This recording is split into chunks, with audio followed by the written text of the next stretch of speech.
This is John Colo with GrowingYourGreens.com. Today we have another exciting episode for you, coming at you from my front yard garden. And today I want to share with you guys a cucumber that's performing astronomically for me, actually.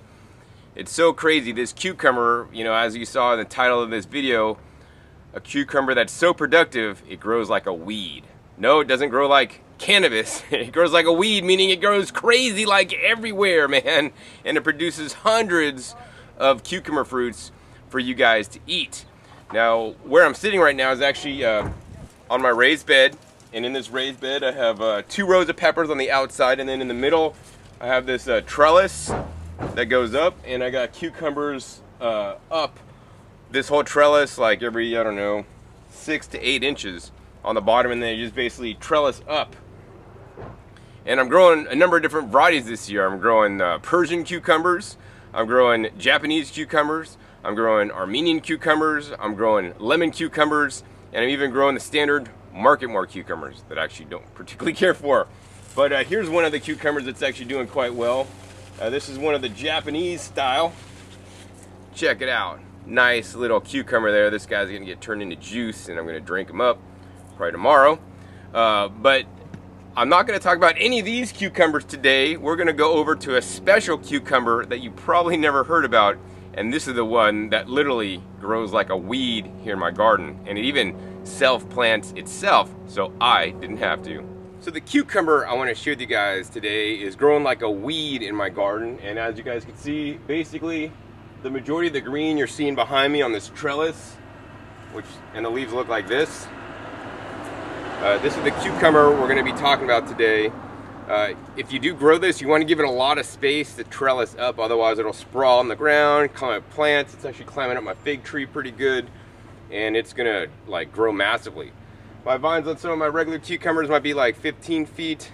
I think, it's so hard to find out one vine on this because it's like one plant that shoots off in many different areas. I'd estimate they're like 50, 60, 70, 80, 100 feet even. I mean, I just got only a few plants that sprouted up on their own, and it's just growing like crazy. And you guys probably can't see from this far shot, but there's lots of little cucumbers to eat on here. Now, this cucumber is called the Bolivian cucumber, also known as Achocha. And I started growing this a few years ago. I grew like 1 or 2 plants. The plants actually produced the fruit. Got lazy. Some of them dropped at the end of the season, basically stayed in the ground, and next spring they came up on their own. They shot up on their own. So I didn't even really replant them ever. And every year after that, they've always dropped down. Some make it in the ground and they sprout back up. So I always have Achocha or Bolivian cucumbers now every year in my garden. Now, some of the things I've noticed about the Bolivian cucumbers is that, number one, they're more pest resistant than the standard cucumbers. So they don't tend to get powdery mildew as easily as regular cucumbers. Also, they're not affected by as many bugs as the standard cucumbers. In addition, I find that they're a little bit, not a whole lot, but a little bit more cold tolerant. One year we had a cold spell, my regular cucumbers were wiped out, but these guys were still growing. Now, yes, these guys will still not handle a frost, but they're a little bit more cold tolerant than the regular cucumbers that I had growing that year. I guess next I want to go ahead and show you guys some close-ups of this vine and what the cucumbers actually look like. And then we'll get into how to eat them, and then also how to harvest and save the seeds. So now we're looking at another area where the Bolivian cucumber, or Achocha, is growing. And actually this is in my front raised bed, and these just kind of sprouted out on their own, and they started climbing up the trellis. They're totally all over. They're dominating. And they actually also grew and climbed over my Achocha, which is really cool. And this is what the vines look like. They just get all kind of crazy. The leaves look similar to cucumber leaves. Let me go ahead and show you guys a leaf. There's a leaf. They're not quite as fragile or delicate. If you touch a cucumber stem, it kind of just snaps on you. These guys are way more flexible. Now I want to show you guys about these little cucumber fruits that it literally makes hundreds. I mean, here's a vine here. I don't know if you guys can see that. But on this vine, there's 1, 2, 3 fruits. And then if I go another 4 inches or so, you know, there's even more fruit. So everywhere along the vine, you know, if it got pollinated, which is like most of them, there's a little fruit. So now I want to share with you guys how to harvest the cucumbers. The best time to harvest these Bolivian cucumbers are when they're a little small. So let's see here. This guy is really small, so we could harvest him. I mean, this is fine to harvest. That's a little bit too small for me though. But when we buy it, it's totally solid on the inside and actually kind of tastes similar to a cucumber. To me, it has a bit more flavor. That one was a really small one. Let's get one that's like a little bit bigger. You're gonna have so many to select from. All right, here's one. It's a little bit bigger. I'm gonna bite into this one. All right, there you go. Now, look at it on the inside. The cavity is totally filled up on the inside, and the seeds are really small. This is when they still taste like a regular cucumber that you and I may be used to. And you could play around, you know. Here's one. I think this one's maybe a little bit bigger. Right? Let's go ahead and try this one. It's still pretty solid on the inside, but it's getting a little bit hollow. Oh, that one's still good to eat. All right, let's go ahead and get a bigger one. Just eating my dinner. This one's a little bit bigger. Go ahead and bite in that. Still lots of stuff on the inside. Still tastes pretty good. I think the younger ones were like kind of more sweet. On this one, the seeds are getting a little bit harder to eat, which you could still eat the seeds even if they get hard. Now, if the seeds are black on you, you know, then they're getting a bit more mature. You probably still could eat them. I wouldn't eat them. This one's on the side of like, I'd probably like let this go to get larger and either save it for seed or eat it a little bit different way. So now I want to harvest one that's actually a bit more mature, that's not good for like, well, eating fresh off the vine like a cucumber. It's different. It's actually more like a pepper, believe it or not. So let me go ahead and grab one up here. So as you guys can see, they're definitely getting bigger. I've had ones probably like up to that big. And on these guys, what we're going to do is we're just going to go ahead and take this in front of you guys and tear this in half for you. And look at that on the inside. It's kind of hollow actually on the inside. It's a little bit hollow, but there's still like a lot of flesh on the inside, you know. But the flesh is kind of receding because what happens is at this point the fruit gets more mature, and then the fruit now is there to create seeds, and that's what's happening right here. It's basically created a little stem with the seeds in the middle there. So now at this point I would use these to save the seeds, and the fruit still can be eaten. It's alright. Not quite as delicious, but still edible. Now if you get the seeds out like this in this stage, these seeds may not be fully mature because this is still a fairly middle-aged cucumber.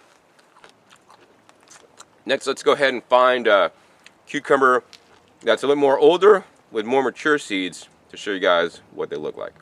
So now let's go ahead and take a look at a little bit more mature fruit. Let's see, here's a vine right here with the two older ones. Let's see here.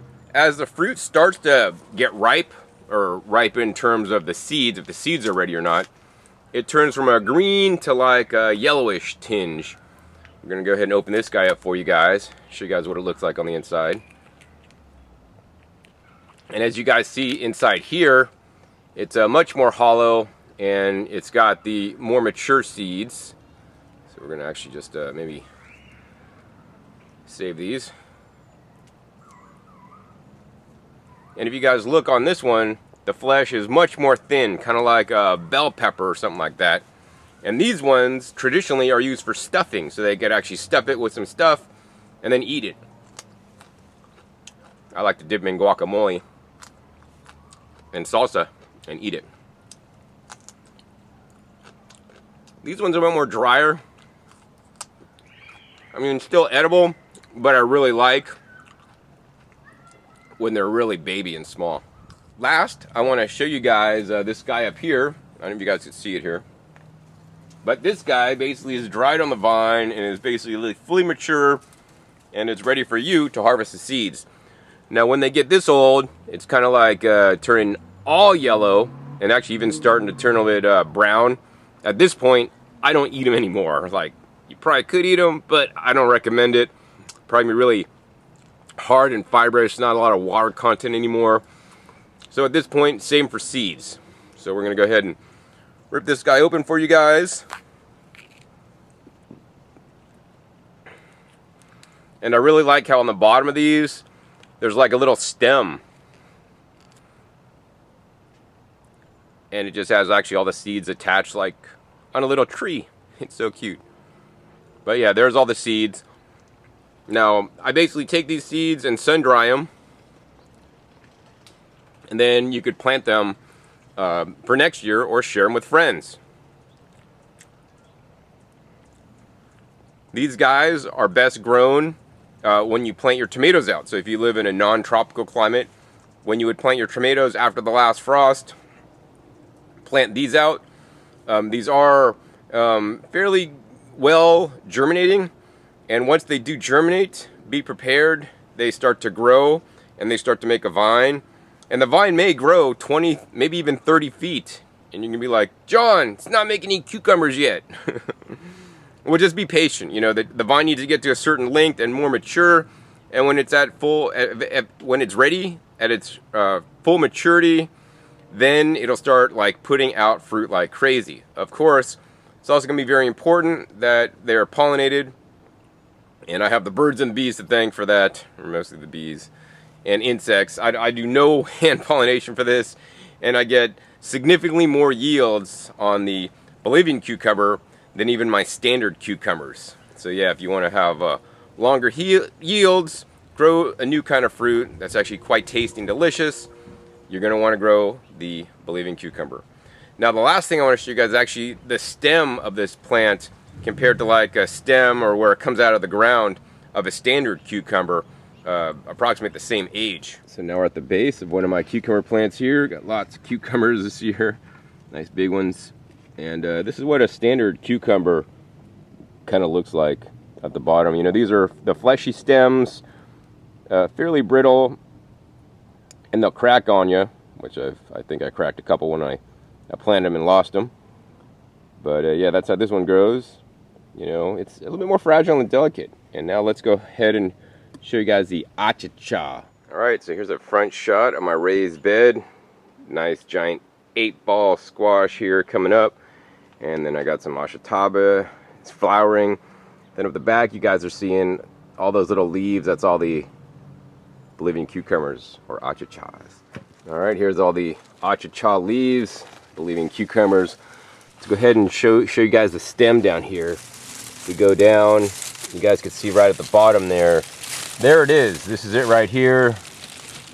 I mean, it's actually quite hard, not, you know, breakable easily. It's kind of flexible here, and it basically kind of curves around and then ends up going up right there. And then out of this one stem comes basically, you know, just the little individual vines. So it's like a little plant or a little vine that produces. And so I would think that maybe in the tropics this may be perennial and just like take over. I don't really know because I grew up in the, you know, zone 9A. But yeah, definitely a really hardy and strong plant that's gonna do better probably for you than standard cucumbers. So one of the last things I want to share with you guys about the Bolivian cucumbers or Achochas is that one of my goals is to kind of grow more, you know, not even just heirloom fruits and vegetables, but even grow more even beyond heirloom. There's like wild fruits and vegetables. These are the plants that our ancestors have eaten before we got into plant hybridization, before we got into heirlooms. There's all these wild foods, like the Achocha is one of them. It's an amazing wild food with very beneficial healing properties. You know, in my opinion, in a lot of heirlooms and even hybrid foods, we've actually bred out some of those really good healing properties to make the plants more mild, tasty, and edible. For example, lettuce, right? Lettuce, there's like medicinal lettuces. I think they kind of get you high or something. And then now we got the standard lettuce now that's really easy to eat and stuff. And, you know, I think more wild foods are some excellent foods to grow because guess what? They've had to deal with nature out in the wild, and because of that, they create their own vitamins, minerals, and more importantly, phytochemicals and phytonutrients, aka plant compounds, that help protect it against nature, whether that's the sun, the pests, the bugs, you know, funguses, mildews, whatever it is. And then when we eat the plants, we get these specific nutrients in us. Plus, wild foods are really cool because, like, not many people grow them. You know, I don't want to grow things that are so common that you could pick up anywhere. I mean, you can't go to the store and buy Bolivian cucumbers unless you're at the farmer's market in Costa Rica and other South American countries where they actually sell them down there. And actually, that was the first time I seen the Bolivian cucumbers myself. So I want to encourage you guys to grow some Bolivian cucumbers and make sure you leave some comments down below for me on how they grew for you, because for me, they've always grown quite well. Then we're going to go ahead and harvest this last one right here and show you guys the seeds. This is another one that's, you know, prime, ready for seeds. You can see it's kind of like, you know, was a bit green and turning really yellow here at the top. I really like how they kind of get hollow on the inside, and this is the stem end on the top here. And on the bottom is actually where it grows a seed. So rip that open. And the bottom end is where it actually grows a little tree of seeds. Now, I have a limited supply of seeds available, and I will be making these available for you guys. So be sure to check the link down below. It goes to growingyourgreens.ecwid.com, which is my seed store. All the seeds that I sell in my seed store, I personally grew myself and hand harvested myself. Although my girlfriend's helped me out to do the fulfillment since I got too many things to do. So I'm glad she's helped me out with that. But yeah, you're going to get some of these seeds so that you guys can grow the Achocha too. And it become, you know, a volunteer in your garden. And it'll come back year after year. So make sure you plant it in a space where you want it. And the other thing, very important, right? Make sure you give it something to climb up. I have a huge trellis here, and it's easily covered the whole thing. So give it a lot of space. I mean, if you got a hurricane fence that you can see your neighbors grow up the hurricane fence, it's going to love it. But give it a lot of room to grow. I mean, grow it up at the base of some trees that you don't care if it climbs up in the trees, and harvesting the fruit's going to be a little bit hard. Give it a big trellis space because it is going to grow a lot. So yeah, if you guys enjoyed this episode, hey, please be sure to give me a thumbs up. I love doing videos, especially on some of the weird, exotic, and different kinds of fruits and vegetables I'm growing that I really want you guys to grow because, you know, as Americans, we eat this really confined, small diet. And this is even worse if you eat only processed foods, right? Processed foods are made out of maybe less than 10 different main foods like, you know, corn, soy, and wheat are some of the dominant foods that people eat. And I want you guys to really expand your horizons even beyond just standard fruits and vegetables to wild vegetables that are only known in certain cultures or certain areas where they were traditionally grown and used. So yeah, I'm really into that. But yeah, thumbs up if you like this. I'll do more on some unique, wild, and exotic fruits and vegetables that I'm growing.